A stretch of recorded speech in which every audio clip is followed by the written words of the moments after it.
What is up and welcome back to the video. So today we have a special treat for you guys. If you guys haven't seen it yet, a little while back, about a year ago, I did a review on the Moto Pro RR300. If you haven't seen that video yet, go ahead and check it out. But today we are going to do a little comparison. So what we have is the stock Moto Pro RR300, and then we have the Moto Pro RR300 Pro Am version. And boy guys, these bikes are a spectacular deal.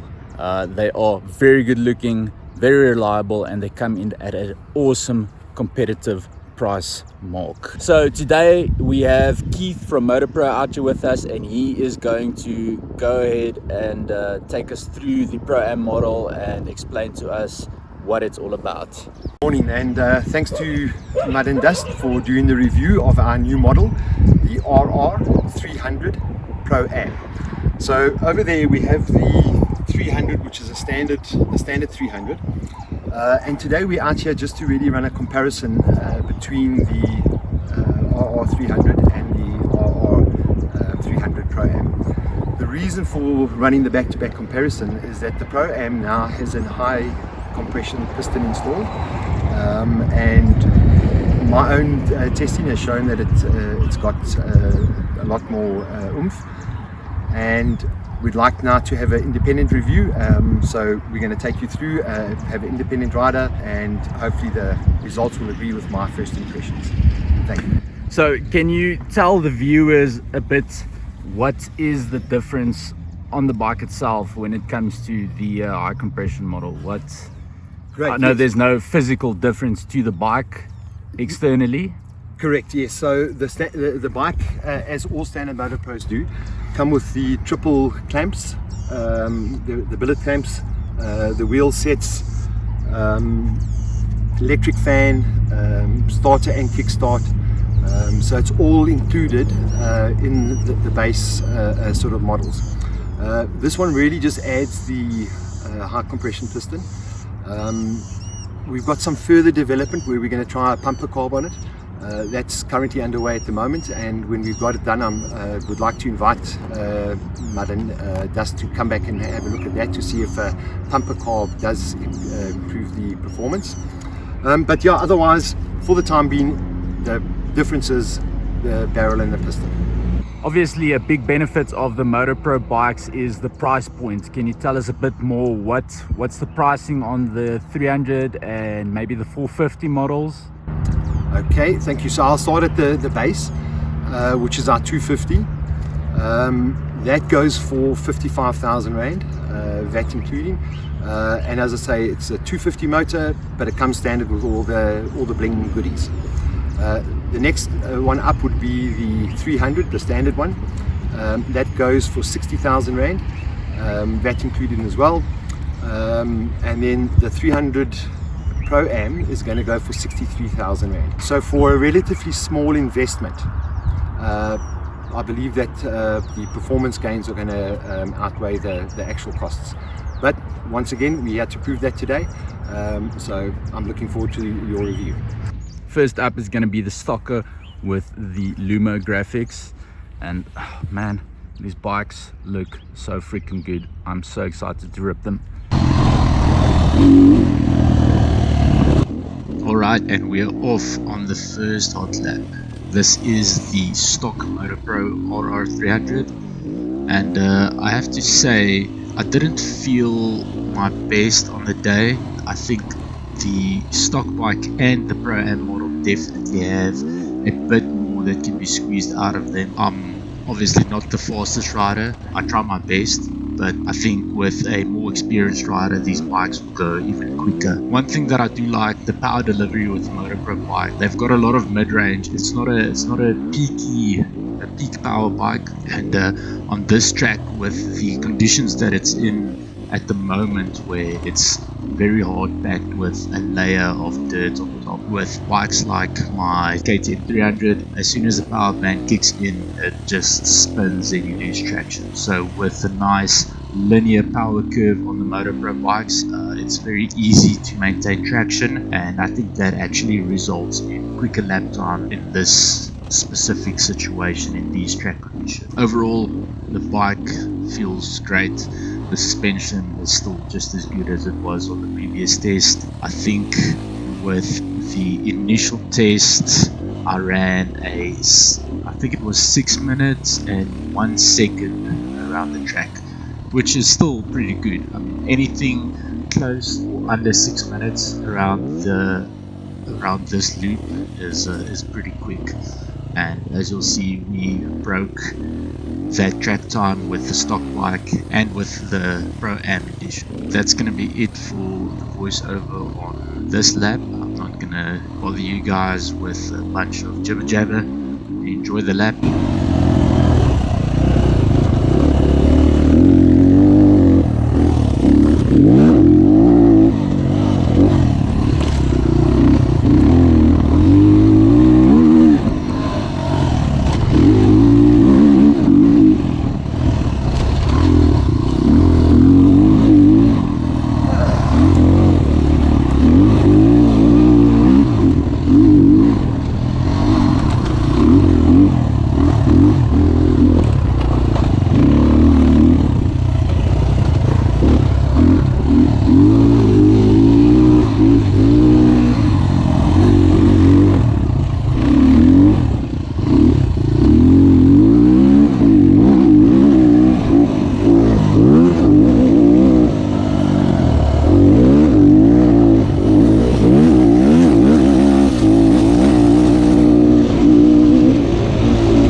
And then second up, we are gonna hit the trail with the Pro Am version. And we are off on the Moto Pro RR300 Pro Am Edition. So as we mentioned before, the difference between the stocker and the Pro Am is the barrel and the high compression piston. So you can instantly feel the higher compression for the Pro Am bike and even the stock bike. If you're going to do tighter technical riding, I would definitely recommend getting like a clutch weight or a weighted flywheel. That'll just help with some flame outs, but overall we didn't have much issues regarding to flame outs on this bike or on the stock bike. As I mentioned in the first voiceover audio, I was not on my best of the day and I kind of struggled to put a good lap together. I reckon the Pro Am model, I can squeeze even a better lap time out of it, and I think as soon as the development is done on the FCR style bumper carb, this thing is going to be an absolute freaking beast, because with the stock carb, with the higher compression, I think it just needs a little bit more fuel, especially off the bottom. That should be a whole different animal with the new carb, so I can't wait for that. But handling, exactly the same as a stock bike, great handling. And keep in mind that the high compression model is just 3 grand more than the stock version, so it's definitely an awesome package and an awesome option for a relatively small investment. Definitely worth it. So yeah, let me stop talking, enjoy the lap.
So there we go, that concludes this little shootout.